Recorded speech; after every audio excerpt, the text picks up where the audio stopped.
प्रशासन में कसावट लाने और राज्य के विकास को रफ्तार देने के लिए छत्तीसगढ़ की भूपेश बघेल सरकार प्रतिबद्ध है और यही वजह है कि मुख्यमंत्री ने सूबे में 23 नई तहसीलों के शुभारंभ का ऐलान किया, जिससे आम जनता को काफी राहत मिली है। एक वो दौर भी था जब प्रदेश के नागरिकों को प्रशासनिक कामकाज के लिए दूरस्थ इलाकों के चक्कर लगाने पड़ते थे, लेकिन अब लोगों को अपने काम के लिए दूर नहीं जाना पड़ता। मुख्यमंत्री भूपेश बघेल की माने तो नई तहसीलों के बनने से जिलों में राजस्व प्रशासन को बेहतर बनाने में मदद मिलेगी, विकास कार्यों को गति मिलेगी और आम जनता को प्रशासनिक सुविधाएं बेहतर ढंग से मिल सकेंगी। देखिए, छत्तीसगढ़ है, भौगोलिक दृष्टिकोण से देखें तो बहुत बड़ा राज्य है, 9वां बड़ा राज्य है। मतलब बिहार और तमिलनाडु भी हमसे छोटा है। 1,35,000 वर्ग किलोमीटर हमारा प्रदेश है, लेकिन जनसंख्या कितनी है? 3 करोड़ भी हमारा नहीं पहुंचा है। फैला हुआ है, आदिवासी क्षेत्र बहुत है, अनुसूचित क्षेत्र 85 है ब्लॉक हमारे। और ऐसे में इसलिए जिला भी हम छोटे कर रहे हैं, तहसील भी। अब 3-3.5 साल में 85 तहसील बनाए हम। किसको कहते हैं? किसी सरकार में, किसी के एक कार्यकाल में 85 तहसील नहीं बना होगा किसी भी प्रदेश में, लेकिन छत्तीसगढ़ में हमने बनाया ताकि ये लोगों को अपने काम कराने के लिए बहुत दूर जाना ना पड़े। और छोटी इकाइयां रहेगी तो अधिकारी कर्मचारी भी वहां रहेंगे तो काम भी आसान से होगा।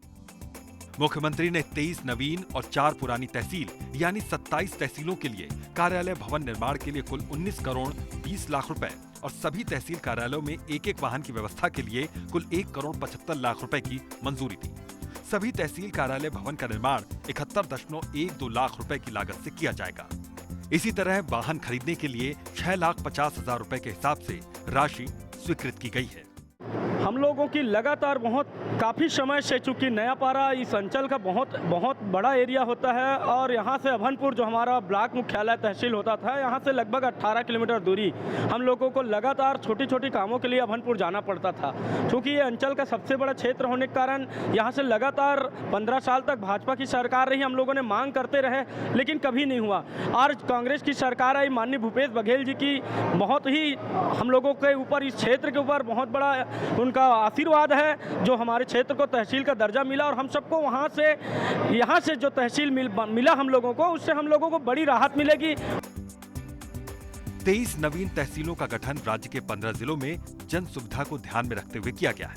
नवगठित तहसीलों में रायपुर जिले में 2 तहसील खरोरा और गोबरा नवापारा, धमतरी जिले में 1 तहसील भखारा, दुर्ग जिले में 2 तहसील बोरी और भिलाई 3, राजनांदगांव जिले में 1 तहसील गंडई, बालोद जिले में 1 तहसील अर्जुंदा, बिलासपुर जिले में 3 नई तहसील सकरी, रतनपुर और बेलगहना, मुंगेली जिले में 1 तहसील लालपुर थाना, जांजगीर चांपा जिले में 3 नई तहसील सारागांव, बम्हनी डी और बाराद्वार, कोरबा जिले में 2 तहसील दर्री और हरदी बाजार, सरगुजा में 1 नवीन तहसील दरिमा, बलरामपुर रामानुजगंज जिले में 2 नवीन तहसील रामचंद्रपुर और सामरी, कोरिया जिले में 1 नई तहसील केल्हारी, सूरजपुर जिले में 1 नवीन तहसील लटोरी, जशपुर जिले में 1 नवीन तहसील सन्ना और सुकमा जिले में 1 नवीन तहसील गादीरास गठित की गई है। नवीन तहसीलों के गठन की अधिसूचना 11 नवंबर को राजपत्र में प्रकाशित होने के साथ ही ये तहसीलें प्रभावशील हो गईं। नयापारा राज्य में जो है तहसील का दर्जा प्राप्त हुआ तो बहुत अधिक खुशी हो रहा है। हमें छोटे मोटे कार्यों के लिए अभनपुर जाना पड़ता था, चाहे वो इमरजेंसी काम हो, चाहे स्टूडेंट हो या कॉलेज की स्टूडेंट हो, काफ़ी दिक्कतों का सामना करना पड़ता था। अगर छोटे से भी फॉर्म भरे तो उसके लिए हमें अभनपुर जाना पड़ता था, खर्च भी बहुत हो जाता था।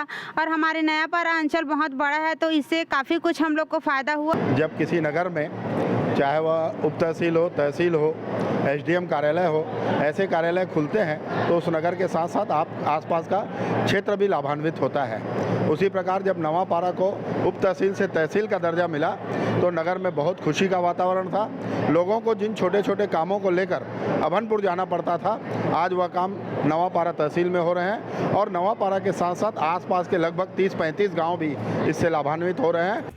गौरतलब है कि नई तहसीलों के पुनर्गठन की मांग आम जनता लंबे समय से कर रही थी, तो लोगों की मांगों को देखते हुए मुख्यमंत्री भूपेश बघेल ने इसे मूर्त रूप दे दिया। नवीन तहसीलों के शुरू हो जाने से अब ग्रामीणों और किसानों को अपने राजस्व संबंधी मामलों के निराकरण में सहूलियत होगी।